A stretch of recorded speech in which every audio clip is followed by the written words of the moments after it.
इसमें कोई शक नहीं कि कोरोना वायरस की शुरुआत चीन के वुहान से हुई थी, लेकिन इस आधार पर यह कह देना कि कोविड-19 यानी कोरोना वायरस का जन्मदाता चीन ही है, जायज़ नहीं होगा।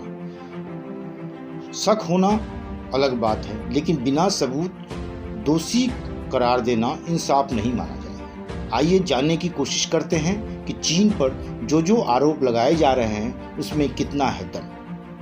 पहला आरोप, चीन में दिसंबर महीने के दूसरे सप्ताह से ही कोरोना के मामले सामने आने शुरू हो गए थे, लेकिन चीन ने ये बात पूरी तरह से दुनिया से छिपाई। इस आरोप पर ज़्यादातर यूरोपीय देश एकमत व सहमत हैं और चीन पर सवाल उठा रहे हैं। चीन भले ही संक्रमण पर रोक लगाने के दावे कर रहा हो, लेकिन हकीकत में ऐसा नहीं है। इससे उसके प्रति लगातार संदेह बन रहा है। White house corona task force के सदस्य एंथोनी फाउची चीन के आंकड़ों पर सवाल उठा चुके हैं। वहीं अमेरिकी राष्ट्रपति डोनाल्ड ट्रंप ने भी दावा किया है कि चीन में कोरोना वायरस के कारण मरने वालों की संख्या असल में कहीं अधिक है।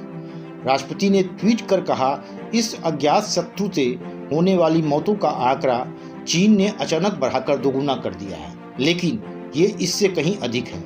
ये अमेरिका में हो रही मौतों के आंकड़ों से भी कहीं अधिक है, जो यह आंकड़ा अभी 40,000 से ऊपर पहुंच चुका है। हाल में ब्रिटिश सरकार के वरिष्ठ मंत्री माइकल गोव ने भी बताया, चीन से जुड़ी कुछ रिपोर्ट स्पष्ट नहीं थी, जैसे यह किस स्तर पर फैला, इसकी प्रकृति क्या है और यह कितना फैल सकता है। इसी तरह मानवाधिकार संगठन ह्यूमन राइट वॉच से जुड़े केनेथ रॉथ ने भी कहा था कि इस साल जनवरी-फरवरी महीने में देश में हो रही मौतों के बारे में जानकारी सार्वजनिक करने को लेकर चीनी सरकार बेहद कड़ा रुख अपना रही है। उन्होंने ट्विटर पर इस बात का जिक्र किया था कि सोशल मीडिया पर वुहान में अंतिम संस्कार के लिए लाए गए शवों की संख्या के बारे में बताने पर एक व्यक्ति को चीनी सरकार ने ऐसा करने से रोका। इतना ही नहीं, चीन में दिसंबर खत्म होने से पहले से ही कोरोना के मामले आने शुरू हो गए थे, लेकिन विश्व स्वास्थ्य संगठन को 31 दिसंबर को उसने कोरोना वायरस की जानकारी दी। लगभग उसी वक्त एक डॉक्टर जिन्होंने अपने सहकर्मियों को सार्स जैसे किसी वायरस के संक्रमण को लेकर आगाह किया था, उनसे पुलिस ने पूछताछ भी की थी।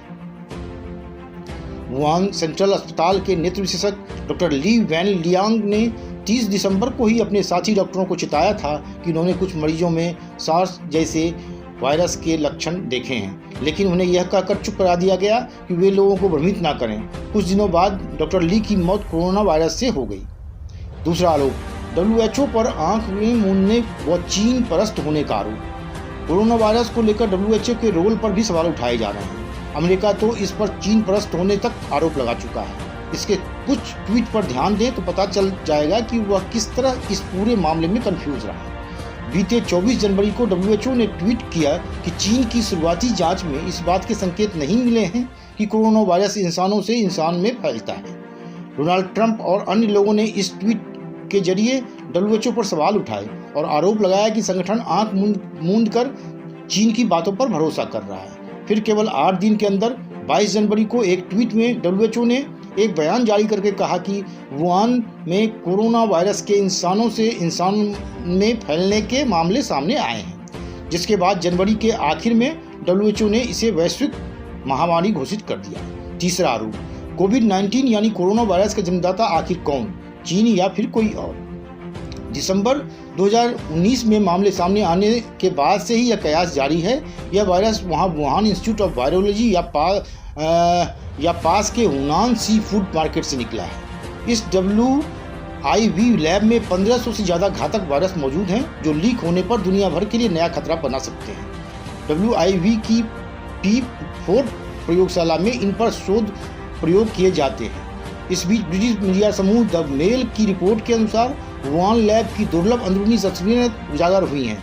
तस्वीरें लैब से एक भयावह रिसाव की ओर इशारा करती है, जिसे बीजिंग द्वारा छिपाया गया है।